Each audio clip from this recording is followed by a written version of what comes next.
সম্মানিত সাংবাদিকবৃন্দ, আসসালামু আলাইকুম। আপনারা জানেন যে র্যাব 2004 সালে সৃষ্টির পর থেকে এই পর্যন্ত আপনার সন্ত্রাস দমন, মাদক বিরোধী অভিযান, অবৈধ অস্ত্র উদ্ধার, চাঞ্চল্যকর হত্যাকাণ্ড, চরমপন্থী জলদস্যু সহ আইন শৃঙ্খলা রক্ষায় গুরুত্বপূর্ণ ভূমিকা পালন করে আসছে। আমি সাম্প্রতিক সময়ে কয়েকটি ঘটনার বিষয়ে আপনাদের সাথে মত বিনিময় করব। গত 31শে ডিসেম্বর শরীয়তপুর জেলার ডামুড্ডা থানায় আপনার একজন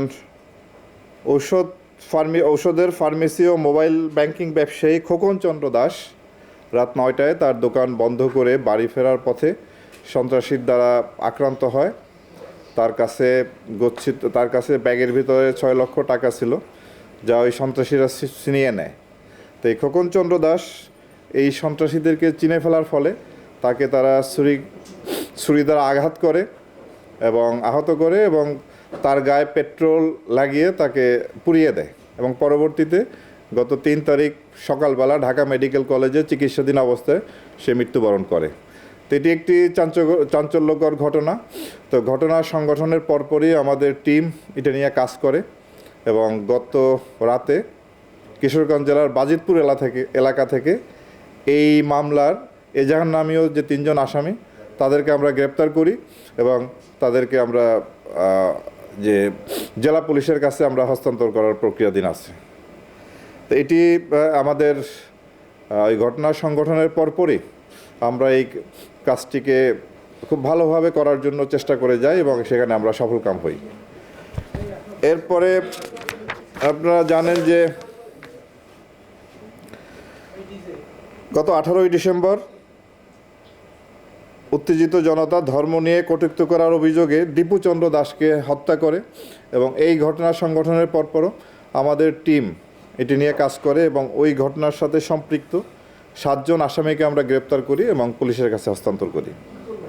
এছাড়াও আপনারা জানেন যে খুলনা জেলার আদালত প্রাঙ্গণে জোড়া খুনের ঘটনা ঘটে গত 17ই ডিসেম্বর।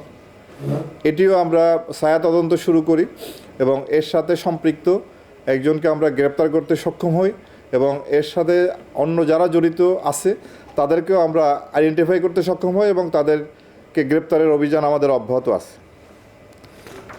আর আপনার সবচেয়ে চাঞ্চল্যকর যে ঘটনাটি ঘটে আপনার শহীদ ওসমান হাদি গত 12 তারিখে তিনি সন্ত্রাসীদের বুলেটে আহত হন, আঘাতপ্রাপ্ত হন, হাসপাতালে ভর্তি হন এবং 18 তারিখে উনি মৃত্যুবরণ করেন। এই ঘটনাটিও সংগঠনের পরপরই আমরা আমাদের সর্বোচ্চভাবে আমাদের যত প্রকার শক্তি আছে সব নিয়োগ করে আমরা দিন-রাত 24 ঘন্টা এটা নিয়ে কাজ করি এবং সেই 12 তারিখ থেকে 16 তারিখের মধ্যে আমরা 8 জন আসামি গ্রেপ্তার করি এবং হত্যাকাণ্ডে ব্যবহৃত যে 2টি পিস্তল সেটি আমরা উদ্ধার করি এবং এর সাথে অ্যামুনিশন এবং ম্যাগাজিন আমরা উদ্ধার করি। তো এই ঘটনাটি এখনও আমরা এই ঘটনার যে মূল আসামি ফয়সাল এবং আলমগীর তাদের গ্রেপ্তার করার জন্য আমাদের প্রচেষ্টা অব্যাহত আছে এবং তারা গ্রেপ্তার না হওয়া পর্যন্ত আমরা আমাদের সর্বোচ্চ শক্তি দিয়ে কাজ করব এবং ইনশাআল্লাহ আমরা তাদের গ্রেপ্তার করতে সক্ষম হব বলে আমি আশাবাদী।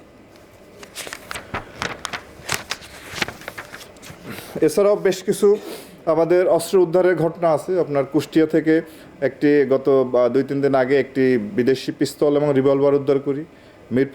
মিরপুরের পল্লবী এলাকা থেকেও অস্ত্র উদ্ধার করা হয় এবং আমাদের এই অস্ত্র উদ্ধার অভিযান অব্যাহত আছে এবং গত 3 মাসে এই পর্যন্ত আমরা 188টি দেশি এবং বিদেশি অস্ত্র উদ্ধার করি এবং এই সংক্রান্তে 79 জনকে আমরা গ্রেপ্তার করি।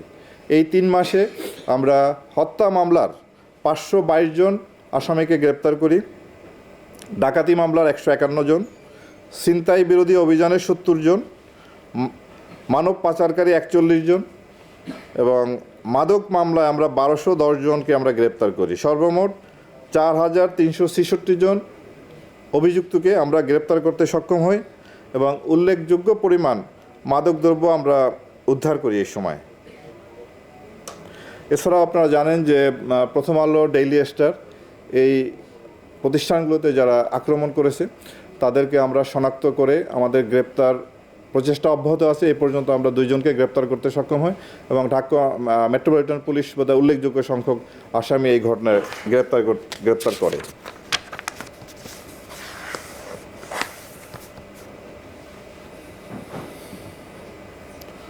তো এছাড়াও গত 29শে ডিসেম্বর 2025 সালে যশোর জেলার বাঘারপাড়া থানাধীন এলাকায় অভিযান পরিচালনা করে 14টি ককটেল বোমাসহ একজন নাশকতাকারীকে আমরা গ্রেপ্তার করি এবং গত 26শে ডিসেম্বর দক্ষিণ কেরানীগঞ্জ থানাধীন হাসনাবাদ হাউজিং এলাকায় মাদ্রাসা বিল্ডিংয়ে যে বিস্ফোরণ ঘটে সেই বিস্ফোরণ স্থল থেকে 5টি ককটেল, হাইড্রোজেন পারক্সাইড 12 ড্রাম এবং অন্যান্য কেমিক্যাল 7 ড্রাম উদ্ধার করা হয় এবং এই ঘটনায় ওই যে ঘটনার যে মূল আসামি অভিযুক্ত আলামিন, তার সহযোগী আহসানুল্লাহ ওরফে হাসানকে গ্রেপ্তার করি এবং এই ঘটনায় সম্পৃক্ত আলামিনকে গ্রেপ্তারের জন্য আমাদের প্রচেষ্টা অব্যাহত আছে। তো আমরা দেশের সার্বিক আইন শৃঙ্খলা পরিস্থিতি নিয়ন্ত্রণে রাখার জন্য, অপরাধ দমনের জন্য আমরা র্যাব সহ সবগুলি আইন শৃঙ্খলা বাহিনী আমরা আন্তরিকতার সাথে, নিষ্ঠার সাথে কাজ করে যাচ্ছি।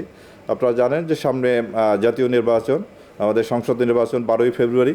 সেই নির্বাচনের পূর্বে আইন শৃঙ্খলা পরিস্থিতি যেন আরও ভালো হয়, একটি সুন্দর সুষ্ঠু নির্বাচন করার জন্য যেরকম আইন শৃঙ্খলা পরিস্থিতি দরকার সেটি নিয়ে আসার জন্য এবং সেই রকম একটি পরিস্থিতি তৈরির জন্য আমরা সবাই আন্তরিকতা এবং নিষ্ঠার সাথে কাজ করে যাচ্ছি এবং এই ক্ষেত্রে আপনারা অতীতে যেভাবে আমাদের সহযোগিতা করেছেন একইভাবে আপনাদের সহযোগিতার প্রত্যাশা করি এবং আশা করি আমরা একটি সুষ্ঠু নির্বাচন উপহার দিতে সক্ষম হব।